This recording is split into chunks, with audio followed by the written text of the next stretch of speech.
breaking news out of Washington, the swamp tonight, where Congressman Matt Gaetz, Congressman Jim Jordan, they are now sending a letter to the FBI. They are demanding more answers surrounding the conduct of the former FBI official arrested for his financial ties to this Russian oligarch. And so while the media and the top brass inside the FBI were accusing Donald Trump of being a Russian agent and colluding with Russia, it appears that it was one of the FBI's own who had shady business ties to the Kremlin. Like I've been saying, the time for real transparency, real accountability is long past due, and it is why Jim Jordan is chairing the Judiciary Committee, which is so important, and why subpoena power is that important. Also tonight, Speaker McCarthy has officially rejected the appointments of Russian hoaxsters Adam Schiff and Eric Swalwell, citing their efforts to needlessly politicize committee work and efforts to undermine U.S. national security. Meanwhile, more classified document drama that is unfolding tonight. Former Vice President Mike Pence says he discovered classified documents in his Indiana home, promptly informed the National Archives. But Barack Obama's office, they declined to answer questions about whether there is a search for any classified records at any of his homes or offices. Here with more on all of this, he is the chairman of the House Judiciary Committee, Jim Jordan. A member of that committee, Florida Congressman Matt Gaetz, is with us. Chairman, we'll start with you and ask, okay, so in the middle of this Russia hoax, now remember, let's give a timeline here. We know for a fact that the FBI was warned in August by Bruce Ohr, don't trust the dirty dossier. He said it was political. Early October 2016, the FBI sends agents over to meet with the author, Christopher Steele, offer him $1 million bounty. He couldn't get the money because he had no proof to corroborate this. By the end of October, it becomes what Andrew McCabe, the deputy FBI director, mentioned was the bulk of information without the dirty dossier, no FISA applications. And yet this guy working on this case was the one actually involved in colluding with the Russians?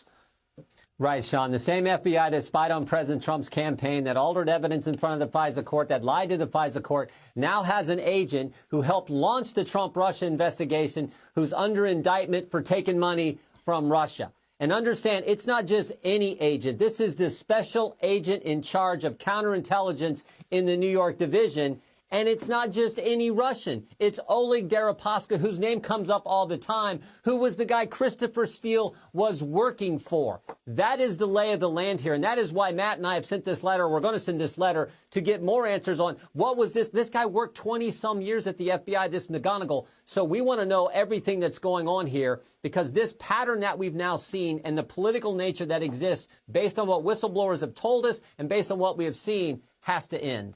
What are you discovering? What are the whistleblowers saying, Matt Gaetz, and what will the American people likely learn in these hearings?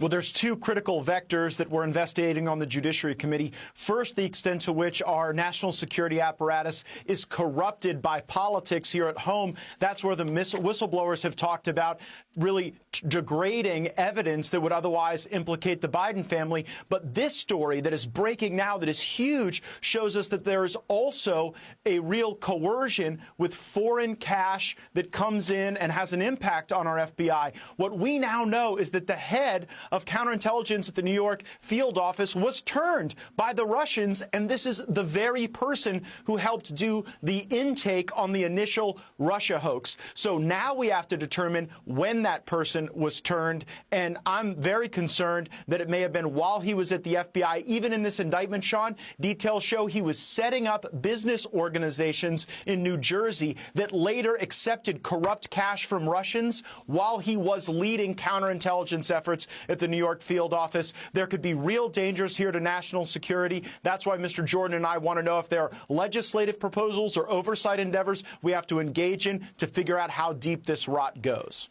All right, Jim Jordan, you and Matt Gaetz on the Judiciary Committee, you will be asking the question, has the FBI in this country been politicized? Has the Department of Justice been weaponized? In tandem, you have Jimmy Comer's oversight committee investigating the Biden family syndicate and whether or not Joe, in fact, lied when he said he never had a discussion with Hunter or any family member about foreign business dealings. We already know the answer to that question. We know it was a big lie. The question is, where will the money take us in all of this? What do the American people need to know about what's coming? Who are these whistleblowers? What will we learn from them? What are we finding out about the Biden family and how they've been protected in this double standard that seems to exist in our system of justice? First of all, I don't think there's a question of whether the highest levels of the FBI are now functioning in a political fashion. I think that's obvious, and we know that from the whistleblowers who've come and talked to us. We want to make these whistleblowers, we want to get them public as quickly as they're willing to do it. I think many of them are because, as I said the other day, Sean, so many of them have been retaliated against. I mean, we've had several of them who've been suspended, had their security clearance revoked, which after they've come and talked to our committee staff. So we expect to hear from them. We expect them to sit for depositions. Actually met one of them and talked with one who's already went public last week in Florida. So we expect that to happen. That's where we're going to start this investigation. And we'll also hear from people who've been targeted, like the parents who were targeted via the apparatus that Merrick Garland put in place with his memo. We're going to talk to those people as well. All right. So the issue, I have my sources. They've informed me what I suspected. What I actually said on the radio today is I think Mike Pence was watching everything with the Biden top secret documents, et cetera, et cetera. He initiated his own investigation just to double check. He immediately called the FBI when they found a couple of documents, Matt Gaetz, and handed them over and worked with the officials. But that's not the issue to me. The issue is, how was Hillary Clinton treated? She had all of those servers, then she had 33,000 deleted emails with BleachBit. She had Blackberries and iPhones destroyed with hammers. She had SIM cards removed. And now we got the double standard. Why was Mar-a-Lago raided, and why wasn't any of Joe Biden's residences raided? Why the double standard? Or is that a double standard? Well, it's very clear that Hillary Clinton got off because Jeff Sessions was a terrible attorney general. I'm not really here for all of the document drama. I think it's far more significant that while Eric Swalwell was saying that he had evidence that Donald Trump was a Russian agent, there were actually people in the FBI that turned out later to be Russian agents. That is just so crazy to me that would occur in our country. As for the documents, I mean, hey, by the end of this thing, Sean, the only person that might be able to run for president is like Larry Hogan or something. I think that having people in the national security apparatus trying to shape the presidential field is probably not a good thing, regardless of your political persuasion. I don't think that Mike Pence did anything wrong here, and Donald Trump made that point as well. Sean, remember when Adam Schiff said he has more than circumstantial evidence that there's Russian collusion? I think we've found it. It was McGonigal working with the FBI, working with the Russians, for goodness sake. Well, you're forgetting you forgot the prank call that Adam Schiff took. And when the guy had, in a Russian accent, said, we have compromising material on Donald Trump. What's the nature of the compromise? Pictures of naked Trump. Has Vladimir seen those pictures? Of course, but Vladimir see. Adam Schiff was colluding with somebody that he thought was a Russian to benefit the Democrats. Anyway, he doesn't belong on the committee. Neither does Swalwell. Good job by Kevin McCarthy. Last question. Will you come to an agreement on the debt ceiling issue? Will all 222 Republicans unite? Matt Gaetz, yes or no?